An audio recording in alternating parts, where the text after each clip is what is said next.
My name is Anne Welsh, Chair of the Olusegun Obasanjo Foundation. Today I'm with President Olusegun Obasanjo, who's founder and president of the Olusegun Obasanjo Foundation. We're talking about the African Investment Council and about investment opportunities in Africa.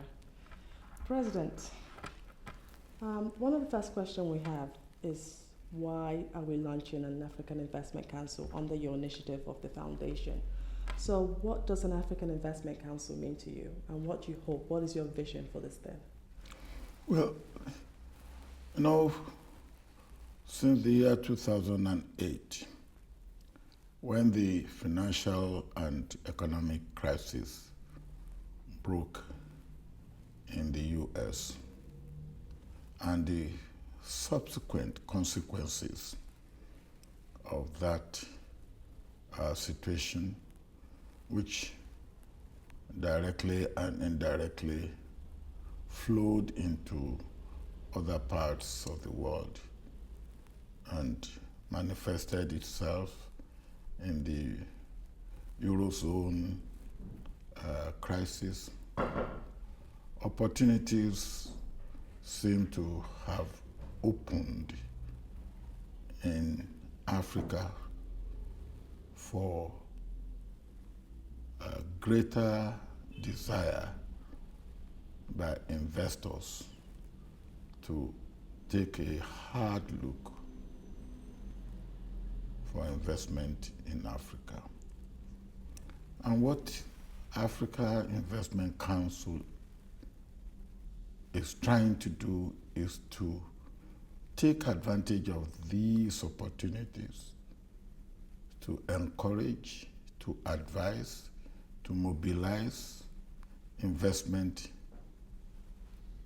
into Africa, from traditional investors in Africa, in the West, from new investors in Africa, from Asia and the emerging economy.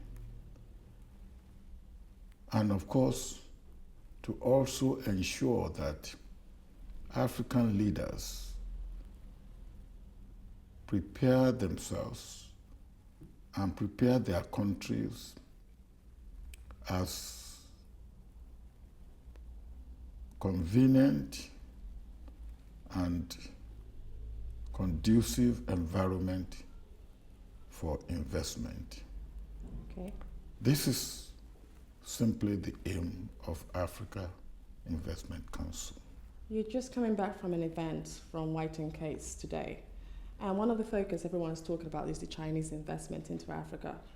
Our charity is based in the UK. What would we do more to encourage the West, the people like Americans, the UK, to get themselves together and say, Africa is ready for investment, the Chinese are doing it?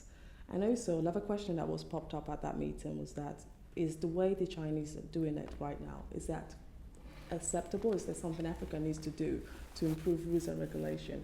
So what are your thoughts, and how do you think the African Investment Council can help this? Well, what we should be doing is we should be telling our friends and development partners from Europe, from America, and say, yes, we have been partners, we have been friends for long. We want to continue to be partners and friends. You have no fear, and you should have no fear about Chinese investment in Africa. After all, part of what we have been taught in market economy is that monopoly is a bad thing. There should be competition.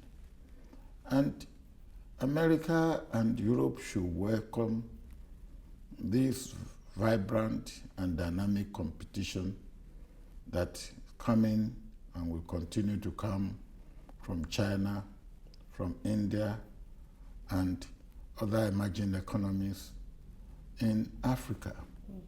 What the Chinese are doing is that they take a single-minded stand and focus on what they want to do in Africa. The Chinese investors are backed by their governments. And I believe that we should make sure similar things are happening from America and from Europe.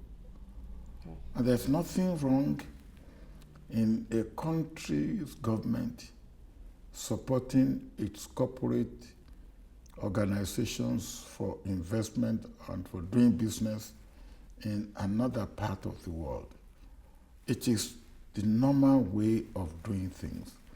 But the idea of trying to demonize Africans because Chinese are investing in Africa, or demonize Chinese because they are investing in Africa, will be counterproductive.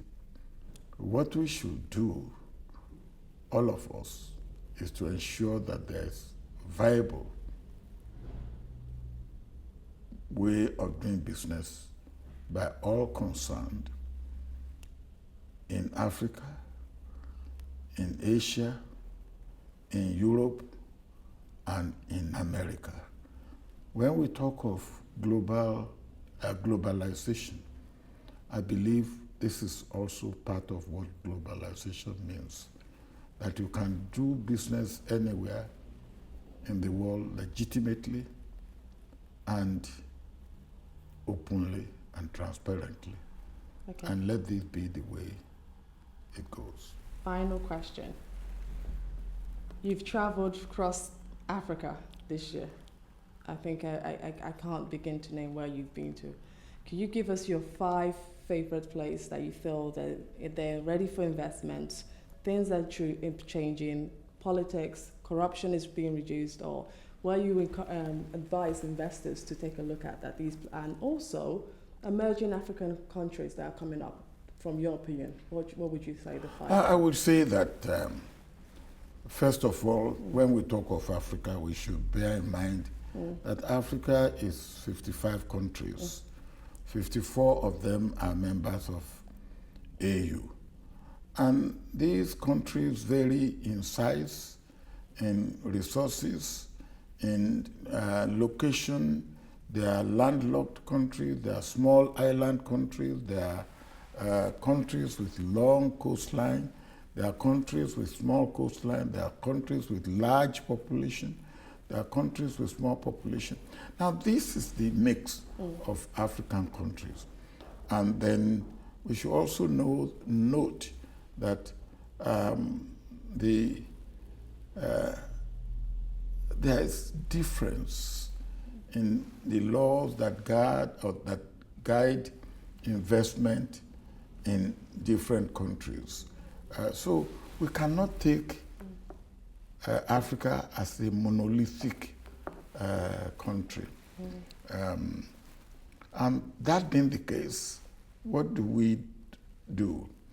We should take Africa as a whole from the point of view of a number of things that have happened in Africa in the last 13 or so years. One is that the United Nations prescribed Millennium Development Goals for Africa and other developing countries. That is good because we all have the same goal, although the approach or the means of reaching those goals may be slightly different. 2, AU itself took the place of OAU, which again is good because the constitutive act of AU is vastly different from the charter of OAU. 3, from AU came NEPAD, which is a political, economic, and social program for the continent of Africa. Again, each country can approach this their development based on this program in accordance with their own priority. Then we have Africa Peer Review Mechanism, APRM. Now, all these mean that reforms are taking place, democracy is taking root, elections are taking place, good governance generally are being enthroned, but because, of course, these countries are different, things are moving faster in some countries than others. But generally in Africa, all countries are endeavoring to make progress. And I will say, depending on the area you want to invest, how you want to invest, some countries, maybe they will offer you some incentives, which other countries may not offer. Some may offer not incentive, but opportunity of population or opportunities of mineral resources. Whatever it is, I think it depends on the investor to sit down, look at Africa country by country and make up his mind where he will invest and on what and when. Perfect. Thank you very much for this.